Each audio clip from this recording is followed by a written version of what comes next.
incendiário comigo aqui. Eu preciso de pelo menos 40 incendiários hoje.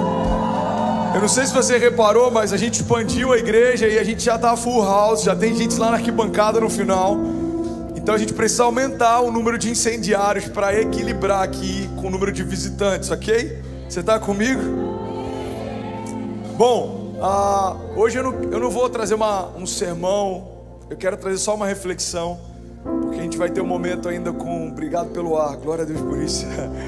A gente vai ter um momento ainda profético com a Bethel, mas a gente teve nessa semana uma perda que foi notícia em todos os jornais. E se você ainda não sabe, essa semana aconteceu um acidente e uma artista super famosa no Brasil, e mais do que isso, ela tem um carisma, até com pessoas que não curtiam necessariamente o seu estilo musical, que é o meu caso, mas o carisma dela é algo que é inquestionável. E pela manhã eu lembro de ter visto a notícia: caiu o avião da Marília Mendonça, mas ela e todos os passageiros estão bem. E eu acho que 20 minutos depois aparece a nota de falecimento, e a única frase que para mim ficou muito claro o tempo inteiro, eu pensei nisso, é que a vida é um sopro. Talvez você tenha pensado nisso nessa semana, talvez você tenha lido alguém que falou sobre isso essa semana. E se você não teve essa oportunidade, eu quero, através da reflexão de hoje, gerar essa oportunidade da gente refletir. A vida é um sopro. Você pode declarar isso comigo? Diga: a vida é um sopro. Isso não é um pensamento negativo ou vitimista, não é um sentimento de se sentir menor do que realmente somos. É só uma forma da gente refletir o quão limitado é a nossa matéria, e isso faz com que a gente perceba o quão poderoso é a eternidade. Eu queria te pedir, em nome de Jesus, a não se distrair, olhar para cá. Eu queria pedir para que nenhum voluntário se mova, porque todas as vezes que a palavra é liberada, só existem dois caminhos. Não tem neutralidade no reino. Quando a palavra é liberada, ou ela traz juízo, ou ela traz salvação.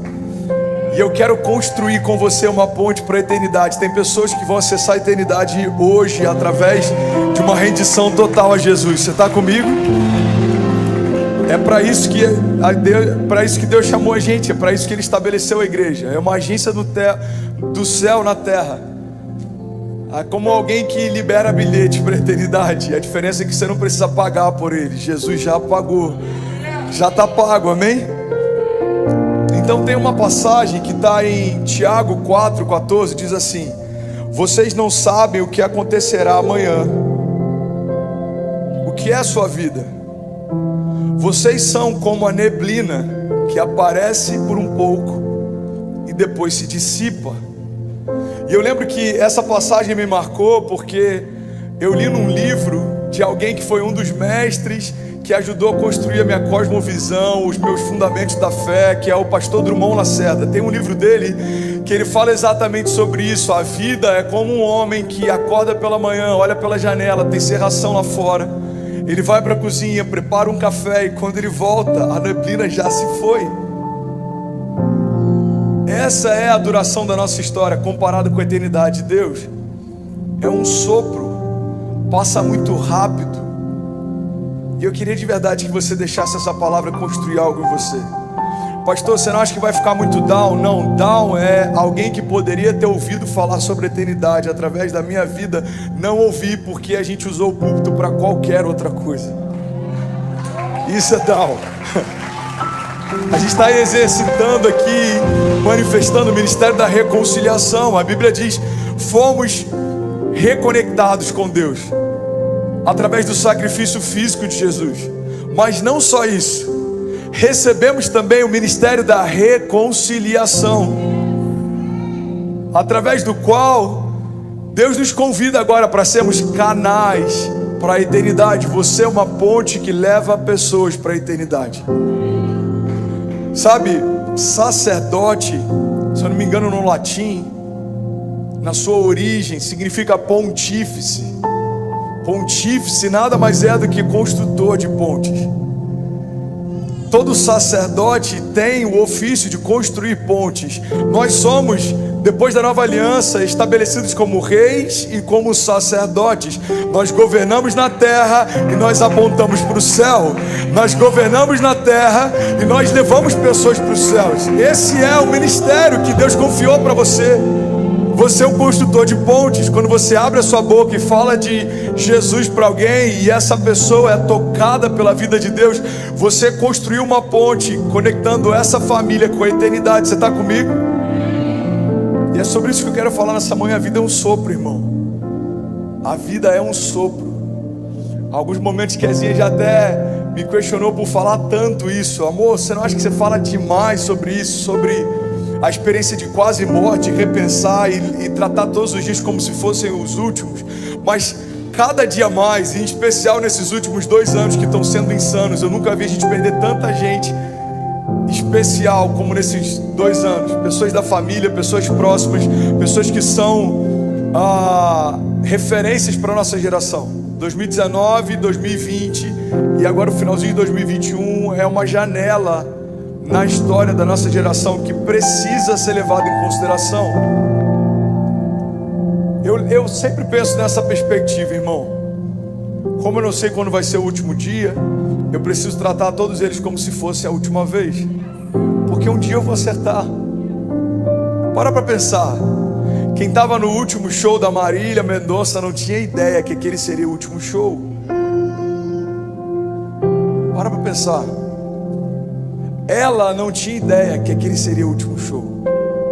E a pergunta que eu sempre me faço quando eu vou pregar a palavra em especial é: se eu soubesse quando seria a minha última mensagem, o quanto eu me entregaria nela? Então, como eu não sei, eu preciso me entregar como se fosse a última vez, todas as vezes. Se aquela fosse a última vez, quão diferente seriam alguns abraços que a produção daria nela? Quão diferente seria o público cantando as músicas junto com ela? Agora vamos trazer isso para a nossa realidade. Se Deus deixasse a gente saber quando é a última vez, como seria a tua adoração no último culto? Como seria a tua entrega no último culto? Como seria a nossa generosidade no último culto? Para onde eu vou, o saldo da minha conta não interfere. Então deixa eu gerar frutos que vão frutificar na eternidade. Deixa eu semear na vida de famílias que mesmo quando eu não estiver aqui, vão estar sendo tocadas por algo que eu ajudei a construir com Deus. Como seria o nosso louvor se fosse o último louvor? Alguém recebe isso? A vida é um sopro, irmão. Mas isso não tem que ser uma frase no Instagram quando alguém famoso morre. Isso tem que ser uma conduta de jornada, principalmente na nossa relação com Deus. A vida é um sopro. Pastor, eu estava aqui ontem, vou descansar pela manhã. É pecado? É claro que não. Descansa, faz o que você quiser. Mas se você entende que uma conferência profética pode liberar algo diferente, não perde essa oportunidade. Eu brinquei com o irmão ontem. Ele falou: pastorzão, vou chegar cansado em casa, eu não sei se eu consigo vir de manhã. Eu falei: quando você está em viagem, como é que você faz? Você acorda cedo, toma café e você quer aproveitar, porque você só tem mais 2 dias de viagem. Eu lembro quando eu vinha para a América, quando eu vinha a primeira vez, eu estou com 33, eu acho que eu vim com, 28 anos, a minha primeira vez aqui. E aí acabava o dia, não tinha mais nada, restaurante fechado, não tinha atividade. Eu lembro que a gente falava: e aí, vamos fazer o quê? Vamos para o Walmart, que é 24 horas. Vamos competir com aqueles carrinhos elétricos. A gente competia nos corredores, a gente jogava basquete lá na sexta. A gente se fantasiava com as fantasias do Walmart. A gente queria aproveitar cada minuto. Por quê? Porque daqui a 3 dias a gente embarca de volta. Porque daqui a 2 dias a gente embarca de volta. Agora, em algum momento a gente vai embarcar de volta. Eu lembro que eu preguei semana passada, irmão. Semana passada eu falei, olha que incrível isso. Eu falei: gente, é incrível quando Deus cura. O que a gente não pode esquecer é que a cura, mesmo sendo poderosa, ela é limitada. Porque Deus curou meu coração há 5 anos atrás, mas em algum momento, algum dia, Ele vai parar de bater. Chegou a minha vez. Pode ser daqui a 60 anos, daqui a 20 anos, daqui a 2 anos, eu não sei. Mas algum dia ele vai parar de bater. Então guarda isso. A cura que toca o físico é poderosa para testificar, edificar, apontar, revelar, manifestar. Mas a salvação continua sendo o maior milagre liberado por Deus debaixo dos céus e sobre a face da terra. Que o meu corpo vai morrer um dia, mas o meu espírito, estando em Deus, permanece com Ele para sempre. É por isso que a gente foi chamado, irmão, anunciar o ano aceitável do Senhor, o ano em que cativos serão libertos, enfermos serão curados e filhos voltam para a casa do Pai. Às vezes a gente tem um pensamento equivocado sobre a eternidade. Tem muita gente que acha que a eternidade começa quando a gente morre. Mas eu queria compartilhar isso com você. Você está comigo? Alguém está recebendo algo de Deus? A eternidade não começa quando você morre. A eternidade já está acontecendo. Olha para mim. A eternidade já está acontecendo. O timer já foi ativado. O que vai diferenciar quando a gente morrer é para onde a gente vai. Deus está dizendo, você pode escolher o que você quiser, você pode fazer o que você quiser, mas ainda assim Ele fala, mas escolha a vida. Você pode escolher o caminho que você quiser, mas me escolha. Já me perguntaram, pastor, se Deus é tão poderoso, por que Ele não destruiu o inferno no princípio? Irmão, porque a relação com Deus tem que ser uma escolha, não é falta de opção, é uma opção. Qual seria a graça de escolher a Ele se não tivesse nenhuma outra opção? Para mim, fundamentalmente, não tem sentido. Eu estava até falando com o staff esses dias, com algumas pessoas do staff. Por exemplo, descontar o dízimo em folha, para mim não faz sentido. Porque qual é o poder de um princípio que eu cumpro se eu não tive nenhuma oportunidade de quebrá-lo? Não tem como eu não dizimar, porque é descontado em folha. Então como que esse princípio tem força se não havia uma oportunidade de não cumpri-lo? O princípio tem força quando eu poderia escolher qualquer outra coisa, mas eu escolho o princípio. A minha relação com Jesus tem força quando eu poderia ter me relacionado com qualquer outra coisa, mas eu escolho Jesus. A minha jornada com Deus tem força quando eu poderia ter escolhido escrever qualquer outra história, mas eu escolhi a história que Ele escreveu para mim. Foi uma escolha. Agora não vivo mais eu, mas Cristo vive em mim. Você está comigo? Faz sentido.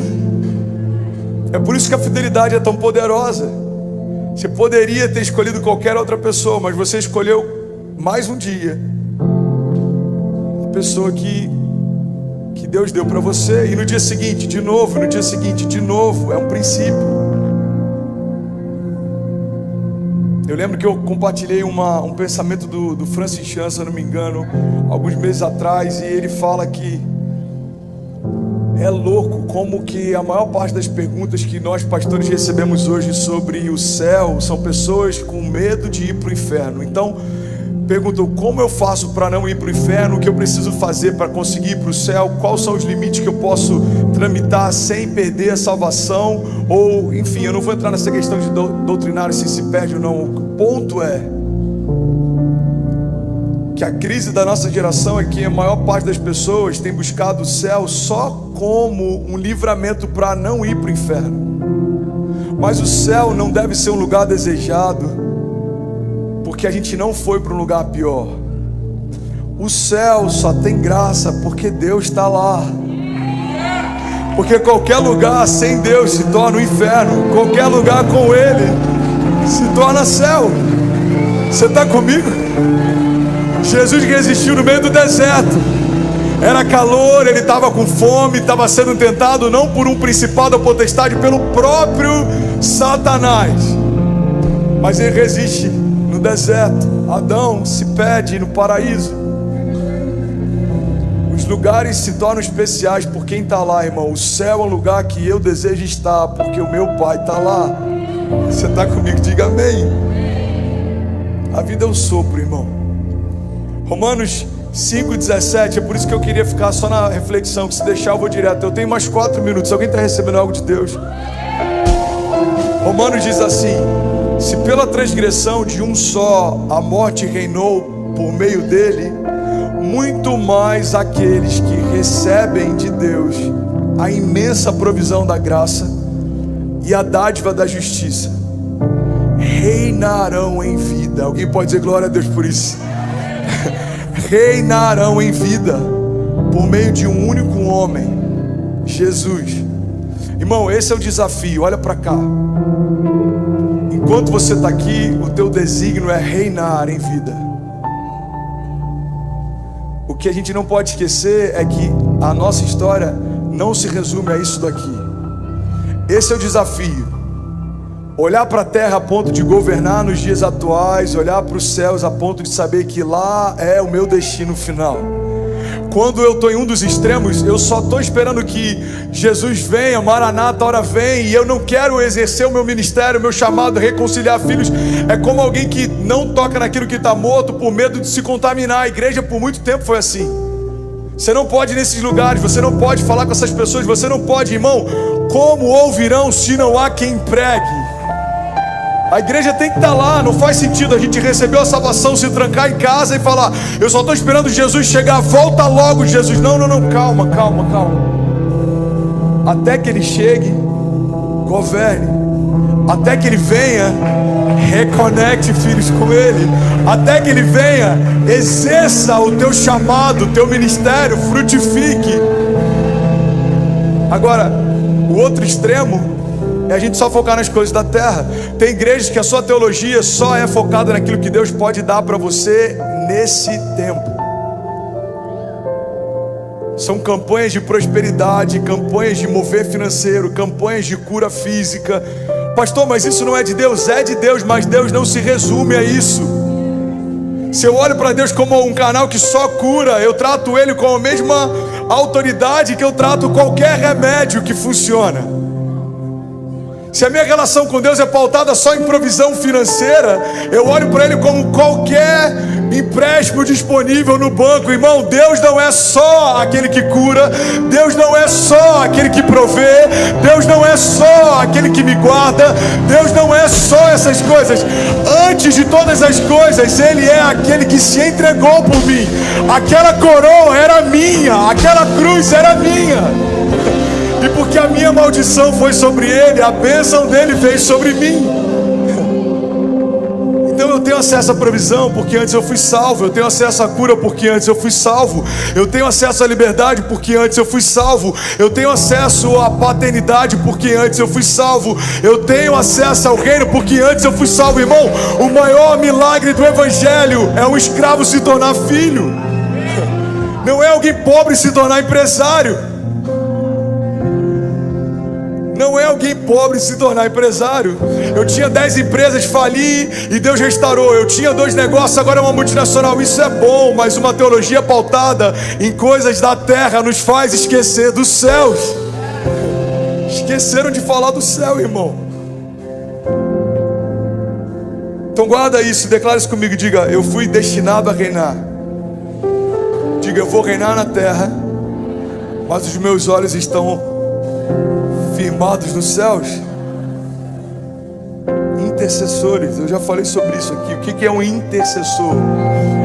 Intercessão significa entre sessões. Todos somos intercessores.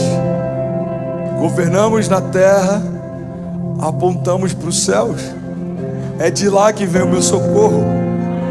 Elevo meus olhos aos montes, de onde vem o meu socorro?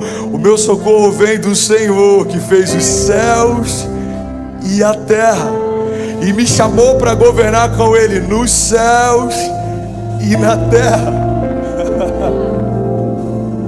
Filipenses 3:20, eu estou finalizando e o music pode subir. Diz assim: a nossa cidadania, porém, está nos céus, de onde esperamos ansiosamente um Salvador, o Senhor Jesus Cristo, pelo poder que o capacita a colocar todas as coisas debaixo do seu domínio. Ele transformará os nossos corpos humilhados para serem semelhantes ao seu corpo glorioso. Essa é a hora que alguém glorifica, essa é a hora que a gente celebra. Eclesiastes 3:11 diz: porque Deus pôs no coração do homem um anseio pela eternidade. Olha para mim, abaixa só um pouquinho o volume aqui da guitarra. Olha para mim, olha para mim. Você sabe por que a gente está tão ansioso? Porque Deus colocou em nós um anseio pela eternidade. Só que a gente está tentando preencher esse anseio com coisas que são temporárias e não preenche. E a gente não entende por que está cada vez mais ansioso, porque a gente continua tentando se alimentar com coisas que não suprem a fome que a gente tem. A fome que a gente tem é fome de Deus. A fome que a criação tem é fome pela eternidade. Deus colocou em você. Então guarda isso, irmão. Eu não consigo preencher o vazio da eternidade com nenhuma outra coisa senão a presença do Deus eterno. Nada na terra é capaz de preencher o vazio que habita em você. Eu sei que você já ouviu isso tantas vezes, e alguns de nós ouvimos tantas vezes, que a gente considera quase como um jargão evangélico, e a gente nem entende mais o poder que essa declaração carrega. Existe um vazio no coração do homem do tamanho de Deus. Só Deus pode preencher. Você está comigo? Tem uma frase do C.S. Lewis que ele diz: eu descobri em mim mesmo desejos os quais nada nessa terra pode satisfazer.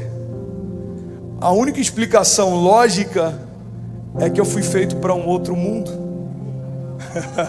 Cara, isso é muito poderoso. Vocês conseguem me enxergar ainda com tanta fumaça? Vocês estão aqui.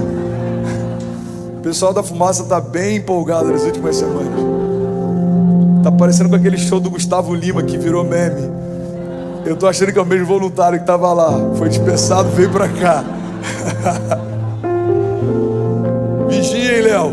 Só se vive uma vez, hein, meu filho? A vida é um sopro, mas não precisa também ter tanta fumaça. Eu descobri desejos que nada nessa terra é capaz de suprir. Só tem uma explicação lógica. Eu não fui feito para esse mundo. 1 Coríntios 15:19 diz: se é somente para essa vida que temos esperança em Cristo, dentre todos os homens, nós somos os mais dignos de compaixão. Hoje está demais. João 11:21 diz: e disse-lhe Jesus: eu sou a ressurreição e a vida, e aquele que crê em mim, ainda que morra, viverá. E quem vive e crê em mim não morrerá eternamente. Você pode celebrar isso, igreja. Essa é a confiança que nós temos. Se tem alguma coisa que é temporária, é a morte. A morte é temporária para aqueles que estão em Cristo Jesus, porque ainda que morra, viverá. Você pode ficar de pé no teu lugar. Eu quero ministrar com você, eu quero liberar algo sobre você. Deixa eu te fazer imaginar algo. Olha para cá. Imagina que eu deixasse uma torneira aberta aqui durante o culto, com água potável fluindo. Imagina isso. Ia ter gente desesperada aqui. Com 10 minutos de culto você já está desesperado. Você está falando: alguém desliga essa torneira, alguém fecha essa torneira, pelo amor de Deus, tem água indo embora. Alguém fica nervoso quando vê desperdício? Quando vê alguém lavando calçada com água limpa, a gente vê muito isso no Brasil, né? Eu vi um meme há um tempo atrás de uma mulher debaixo da chuva, com guarda-chuva, regando a grama. Tem gente que não está satisfeita em desperdiçar, ela quer desperdiçar com força. Então imagina, uma torneira aberta com água fluindo. Nos primeiros 10 minutos você está incomodado, nos primeiros 20 minutos você está revoltado, depois de meia hora você não está entendendo por que tanto desperdício. Eu queria que você entendesse que é assim que os céus olham para a gente, enquanto a gente ainda não entendeu o motivo pelo qual foi gerado. Enquanto a gente não entrega a nossa vida para Jesus, é um desperdício que a gente está fazendo. vida se esvaindo, quando na verdade o que Deus tem para nós, irmão, é superior a tudo que você já experimentou até aqui. E é isso que eu vim ministrar nessa manhã. Se a vida é um sopro, eu não quero perder mais nenhum fôlego para me render para Ele completamente. Se a vida é um sopro, eu não quero perder mais nenhum culto. Eu não quero perder mais nenhuma oportunidade de adorá-lo. E deixa eu fazer um convite para você, deixa eu alinhar o coração. Se tem alguém que está aqui, talvez o teu coração se fechou para algo que eu falei, algo que você não concorda com a administração ou com o louvor, algo que você não concorda com voluntários, deixa eu te fazer um convite.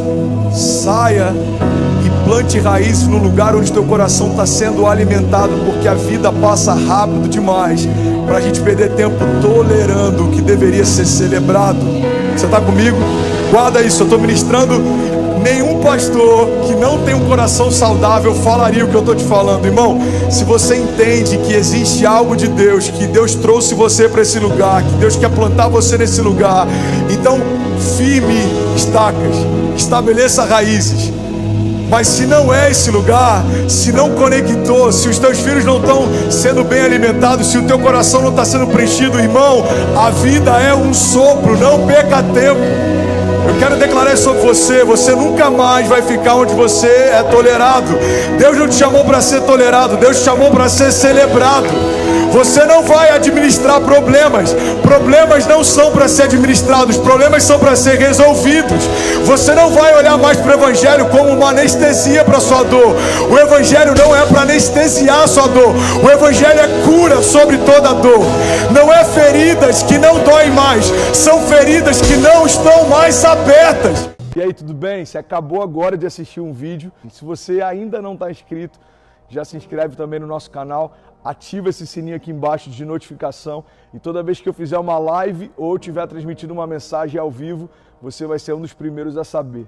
Mas eu deixei mais 2 indicações aqui que eu espero que façam muito sentido para você. Então já aproveita e clica para assistir a próxima mensagem, beleza? Seja bem-vindo ao time de incendiários e eu espero de verdade que essas mensagens mudem a sua vida como elas têm mudado a minha também.